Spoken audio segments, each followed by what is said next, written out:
Pues muy buenos días a todos y a todas. Muchas gracias a los organizadores de este congreso por su amable invitación. Enhorabuena por el éxito del mismo y lamento mucho no poder acompañarles de manera presencial, y es un placer y un gusto poder contribuir, aunque sea de esta manera tan limitada. Voy a dividir mi presentación en tres momentos muy breves. Voy a ser muy breve. Primero voy a trazar una aproximación muy general al exilio intelectual republicano español de 1939 en Iberoamérica. Después diré unas palabras sobre el lugar ambiguo, quizá contradictorio, de Ortega en relación con este exilio, y finalmente diré unas palabras sobre el que fuera su principal discípulo en Madrid antes de la Guerra Civil Española, como fue José Gaos, que además fue una de las grandes voces de dicho exilio. Bien, este exilio es uno de los más relevantes, si es que no el más relevante incluso, de la historia de España, y uno de los más significativos que tuvieron lugar en la llamada Europa de entreguerras, ese periodo de violencia extrema que transcurre entre el comienzo de la Primera Guerra Mundial en 1914 y el final de la Segunda en 1945, y que es un periodo convulso, tremendamente violento, de eclosión y auge del fascismo, del nazismo y del totalitarismo en general. El exilio republicano español forma parte de esta constelación violenta, y es un exilio que se llevó consigo lo más sustancial, no todo, por supuesto, pero sí lo más significativo del pensamiento filosófico de la España de entonces, tal y como viene mostrando desde hace ya algunas décadas la bibliografía creciente que se ha ido acumulando sobre este tema. Este exilio fue además la cuna de un pensamiento crítico que supo identificar e interpretar los problemas de su tiempo, y que es un mundo que en muchos aspectos sigue siendo el nuestro, aun a pesar de las diferencias. En este sentido, los pensadores de este exilio advirtieron las limitaciones y los reduccionismos violentos y a menudo encubiertos de la autodenominada filosofía universal, a la que respondió con propuestas originales e incluso de cierta actualidad. Estos filósofos respondieron a la quiebra, a la crisis radical de la gran cultura filosófica del idealismo y sus desenlaces violentos bajo la experiencia de la guerra y de las lógicas totalitarias que esta gran cultura incluso había ido incubando en los siglos precedentes. En este sentido, estos autores, a mi modo de ver,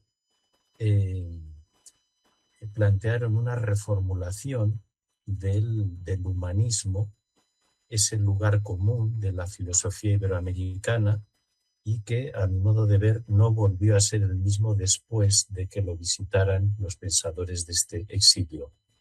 Al menos en sus obras podemos encontrar claves muy diversas entre sí, de un humanismo entendido como respuesta a la experiencia de inhumanidad que estos mismos autores vivieron en Europa y en España en el horizonte de la guerra, y humanismo como reconocimiento de una raíz singular, inalienable en todo ser humano, irreductible a cualquier naturalización.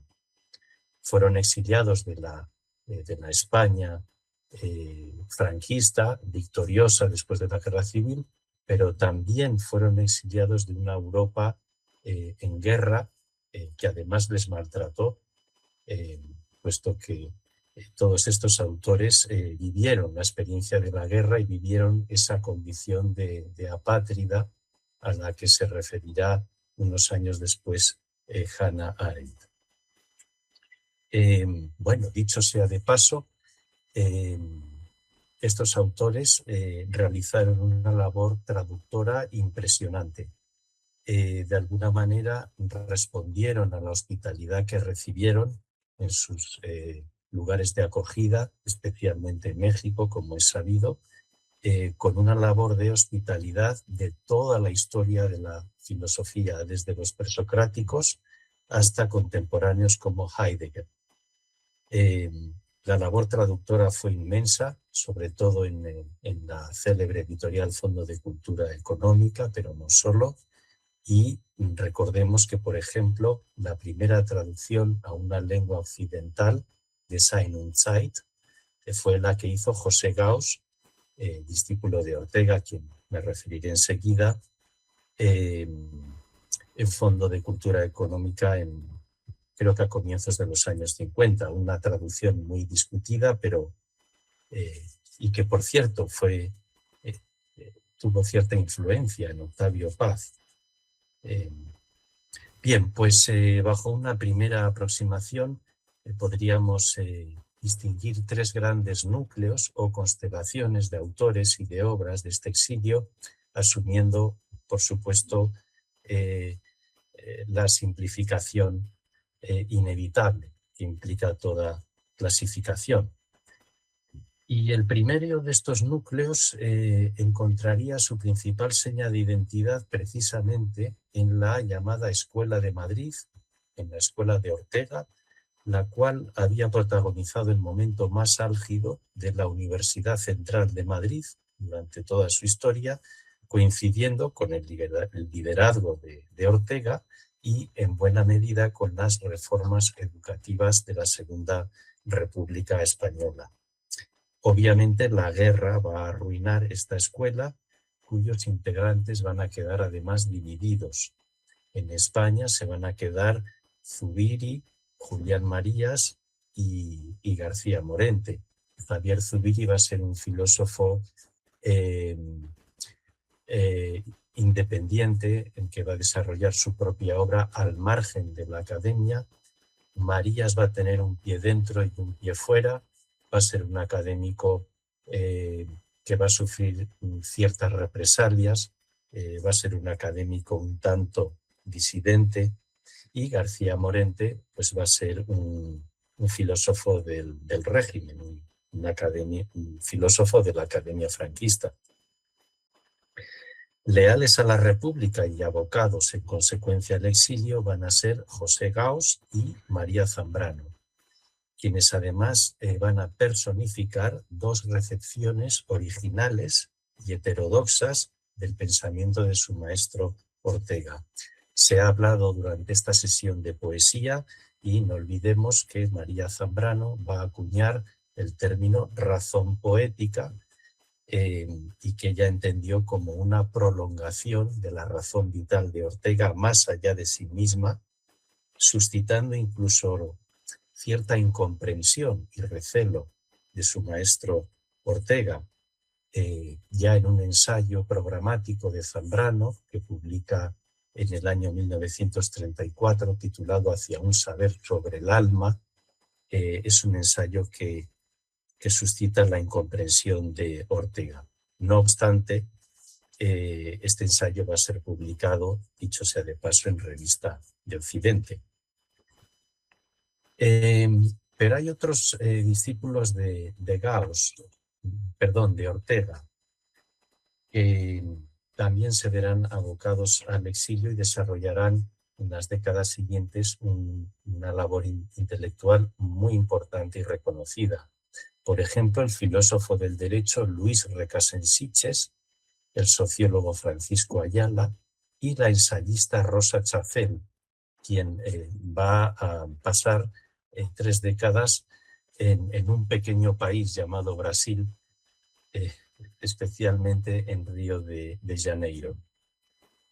Y se quedaron en España, pero al cabo de los años se van a autoexiliar debido a la carencia de condiciones dignas para desarrollarse intelectualmente, 2 orteguianos muy importantes: Manuel Granell, quien se exiliará en Venezuela, y Antonio Rodríguez Huéscar, que lo hará en Puerto Rico. Son 2 grandes orteguianos cuyas obras yo creo que todavía no han sido exploradas lo suficiente, que son cada vez más conocidas y tienen una gran potencia filosófica. Bien, el propio Ortega tuvo una relación ambigua con el exilio, como enseguida apuntaré, pero antes quiero aludir a los otros 2 núcleos de este pensamiento filosófico del exilio. El otro gran núcleo giraría en torno al legado de la llamada Escuela de Barcelona, que es una escuela con un perfil más difuso que la de Madrid, hasta cierto punto antagónico y al mismo tiempo complementario. La constelación de Ortega gira en torno a los problemas que se despliegan, la razón vital, las tensiones entre el yo, el sujeto, el individuo y su circunstancia. Los autores catalanes van a desarrollar más bien una línea de pensamiento en torno al concepto de comunidad, de intersubjetividad. Tienen un cierto aire organicista, buscan una razón común, son herederos de la tradición del sentido común, del sein, como ellos dicen en catalán. Y esta escuela, obviamente, se desarrolló en torno a la Universidad de Barcelona, en cuyo contexto es obligada la referencia a 4 pensadores que se van a exiliar del exilio republicano, como son Joaquín Xirau, Eduardo Nicol, José Ferrater Mora y, a su manera, de manera independiente, Juan David García Vaca, sin olvidar otros autores de obras menores pero significativas como Juan Ronga Parella y Domingo Casanovas. Bueno, si tuviéramos tiempo podríamos hablar de las intersecciones que hubo entre la Escuela de Madrid y la de Barcelona a través de autores como el mencionado Xirau, que asistió a los cursos de Ortega sin ser orteguiano. El krausismo y la institución libre de enseñanza fue un cierto puente entre ambas escuelas. Xirau era un autor afín a esta tradición del krausismo. Y la tercera y última constelación a la que me quiero referir estaría conformada por pensadores independientes o sin vínculos explícitos con las 2 escuelas antes mencionadas, aunque pudieran mostrar coincidencias o sintonías con alguna de ellas. Son autores como Fernando de los Ríos, que es un político socialista que había sido ministro de Justicia y de Educación durante la Segunda República, así como el último embajador de la República Española en Estados Unidos, que después se va a quedar en Nueva York como profesor, y es un intelectual ligado al socialismo ético neokantiano y al mencionado krausismo. Otro autor que se mencionó antes fue Eugenio Imaz.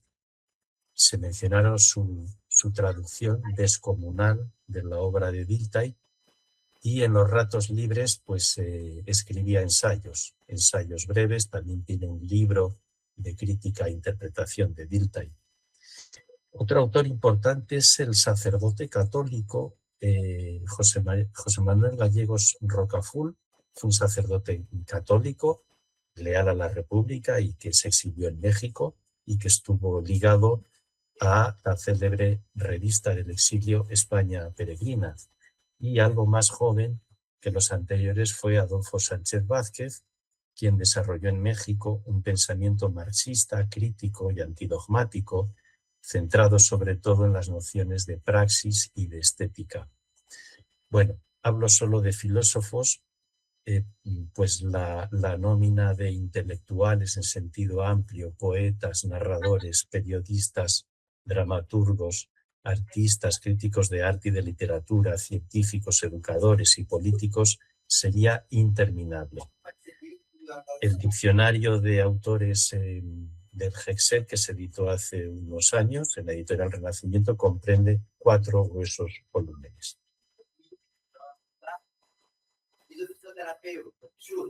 Bien, ¿y dónde estaba, entre tanto, Ortega? Pues, como dirían los indígenas de México, estaba en Nepantla. Nepantla es una voz que significa estar entre dos mundos, estar en un lugar intermedio.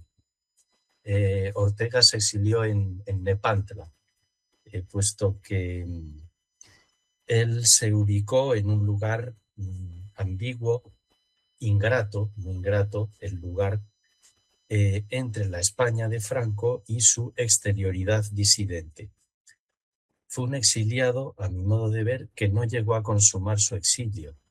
Tuvo que huir de España en las primeras semanas de la Guerra Civil, en 1936, intimidado por la violencia incontrolada de la zona republicana, al igual que otros intelectuales de ideología moderada o liberal conservadora, como Marañón o García Morente. Durante la guerra se posicionó discretamente a favor de Franco, residió en París, allí estuvo aquejado de graves problemas de salud, pasó una temporada en los Países Bajos, invitado por el historiador Johann Huizinga. Entre 1939 y 42 residió en Buenos Aires, como ya señaló puntualmente el profesor Ares, y en este tercer viaje que hizo a Argentina no llegó a estabilizarse ni profesional, ni material, ni anímicamente, con lo cual abandonó Buenos Aires y en el año 42 se instaló en un lugar que habría sido impensable para cualquier exiliado republicano, como era Lisboa, bajo la dictadura de Salazar. Regresando a España en 1945. Regresó a la España de Franco en el 45 con la expectativa, creo que ingenua, bien intencionada, por supuesto, pero ingenua, de liderar en el plano intelectual una eventual transición a una democracia conservadora. No he podido comprobar, aunque me gustaría hacerlo en algún momento, si Ortega, al igual que muchos exiliados, tenía la expectativa de una caída inminente del régimen de Franco tras la caída del nazismo. Los exiliados republicanos, siempre se dice con cierto humor negro, que durante los primeros años no deshicieron su equipaje, no deshicieron sus maletas porque pensaban que tras la caída del fascismo en Europa los aliados iban a quitar a Franco y podrían volver. Esto no pudo ser por razones geopolíticas, por los comienzos de la Guerra Fría, etc. Y finalmente pues Franco se consiguió mantener en el poder. En cualquier caso, el régimen de Franco nunca aceptó a Ortega. Si acaso intentó utilizarle, pero nunca le aceptó por su pasado liberal y republicano, convirtiéndose, por tanto, en un intelectual marginal y excluido de la academia. Murió en el año 55 y su muerte inspiró varios homenajes luctuosos en el exilio. Promovidos pues por sus antiguos discípulos, aun a pesar de que su posición fue siempre muy distante y a veces incluso hostil hacia el exilio republicano. Ortega, que yo sepa, nunca llegó a implicarse en ninguna de las iniciativas políticas, incluso culturales del exilio republicano. Él, yo creo que tenía otros planes. Bueno, pues es una ambigüedad que da que pensar, puesto que yo creo que Ortega personificó dos maneras antagónicas de salvar la misma circunstancia. La guerra en España, en Europa, y pues esas dos maneras fueron el exilio y el regreso, y Ortega personificó las dos de alguna manera. En cualquier caso, debe apuntarse que en términos generales y en buena medida el legado orteguiano sobrevivió al olvido gracias en buena parte a la memoria del mismo que algunos de sus discípulos, directos o indirectos, activaron en el contexto del exilio. Bueno, como quiero abreviar, no me detengo más en este punto, pero cabe destacar que todos sus antiguos discípulos en el exilio escribieron sobre Ortega, dialogaron con su obra, a veces de manera heterodoxa, crítica, tuvo sus críticos explícitos, como el filósofo catalán Eduardo Nicol, que no había sido discípulo de él, pero quien le leyó, por supuesto, y dialogó críticamente con él. Bueno, el caso de Gauss, digo unas muy pocas palabras para terminar. Gauss fue un caso concreto y significativo de orteguismo en el exilio. Gauss había sido el principal discípulo, creo yo, de Ortega justo durante los años anteriores, inmediatamente anteriores a la Guerra Civil, en la Universidad Central de Madrid. Y ni las evidentes diferencias políticas de Gauss con Ortega durante la guerra malograron su lealtad intelectual con su antiguo maestro, ni esa lealtad le impidió que llegara a desarrollar una obra original. Gauss fue un orteguiano original, incluso heterodoxo. Él militó en el ala moderada del Partido Socialista, desempeñó varias misiones diplomáticas al servicio de la República durante la guerra.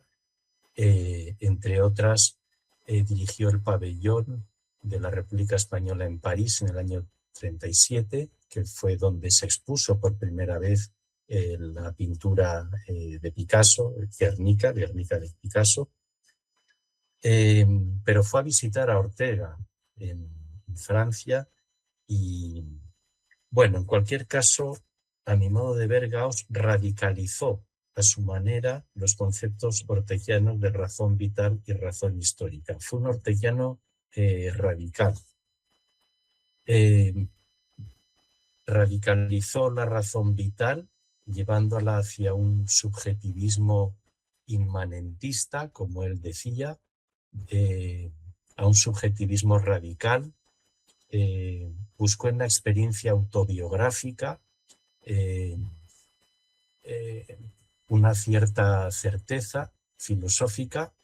Esa sería la línea de su radicalización de la razón vital. Escribió un libro de memorias llamado Confesiones Profesionales, que no es solamente un libro de memorias, sino también una práctica autorreflexiva de esta razón autobiográfica que asume el fin de la filosofía en un sentido metafísico y explora un nuevo punto de partida filosófica inspirado en la certeza intransferible de la propia individualidad. Pero también radicalizó o trasladó su razón histórica hacia el contexto hispanoamericano. Es conocido, es un lugar común, el replanteamiento que hace Gauss del perspectivismo de Ortega en clave hispanoamericana.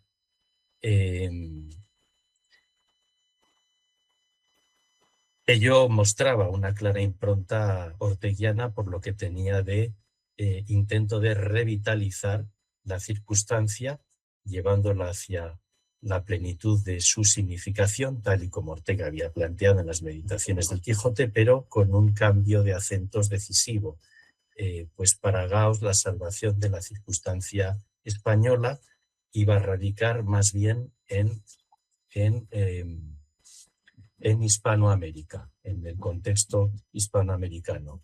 Él le dio al perspectivismo de Ortega un giro americanista, por así decir. Desgraciadamente, Gauss se limitó a Hispanoamérica.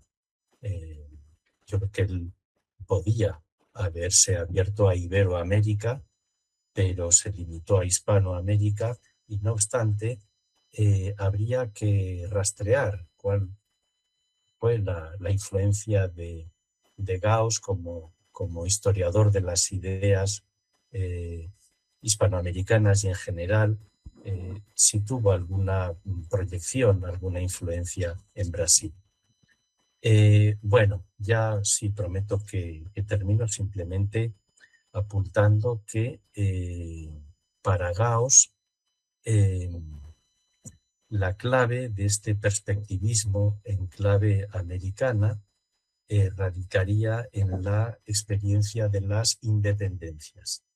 La experiencia de las revoluciones de independencias sería la clave de la circunstancia en Hispanoamérica. E independencia en un sentido amplio, no solamente en sentido político, sino también en un sentido cultural y epistemológico. Incluso en el caso de España también Gauss planteaba la necesidad de que España se independizara de sí misma. España sigue siendo colonia de sí misma. Esto lo dice en los años 40. De manera que la independencia en sentido amplio, la crítica del colonialismo, no solo político, sino también epistemológico, del colonialismo interno, sería la principal categoría hermenéutica de este pensamiento hispanoamericano. De manera que Gauss finalmente llevó el perspectivismo de Ortega hacia las puertas del pensamiento postcolonial y decolonial y de la crítica del colonialismo en sentido amplio. Y bueno, pues aquí lo dejo y perdón si me he demorado.